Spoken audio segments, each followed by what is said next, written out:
So one of the most common and reliable indicators that we've got emotional repression in our bodies from childhood is that we find ourselves arguing for our own limitations. As the saying goes, when we argue for our own limitations, we're right every time. But why do we do it? What are the mechanics of it? And how do we stop? Think of it this way if you'd like. Emotional repression is a mechanism in our bodies left over from childhood that pushes down certain emotions and energies for safety, and it's basically saying it's not okay to be yourself. It's like an innocent security system, because if we were to have expressed those certain energies and emotions in childhood, bad things might have happened. So it's not okay to be yourself is the original argument for limitation. Then as we get older, we start to take on what we call identities, which are really just stories about ourselves that we tell ourselves. They can be as seemingly benign as I'm an American, or I'm a son, or I'm a musician, right? They're just concepts. But they already start to reinforce our repression because they line up with that original impulse of it's not okay to be yourself. You have to be an American or a son or a musician, see? This is the birth of the ego, or the false mind-made sense of self, whose job it is to keep us believing things about ourselves so we don't have to access the repressed emotions that are buried in the body. And then the big guns come out.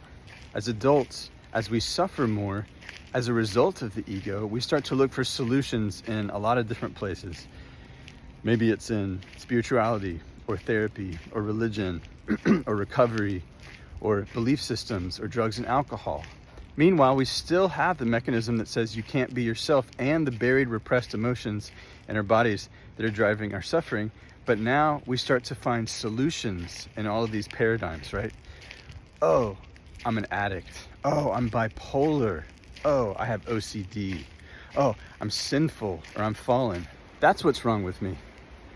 I've been through this several times, and there really is a certain sense of relief that comes when you seem to find out the answer to the question, what's wrong with me? And in the healing paradigm, along with that answer usually comes a solution or a path forward. But do you see the big miss here? These are more concepts that I'm adding to myself. I'm an addict and I have to get clean. I'm bipolar and I have to take meds. I'm OCD, so I have to do mindfulness. I'm fallen, so I have to get saved, right? I have to start believing things about myself, which causes my suffering in the first place, so that I can get free of my suffering, right?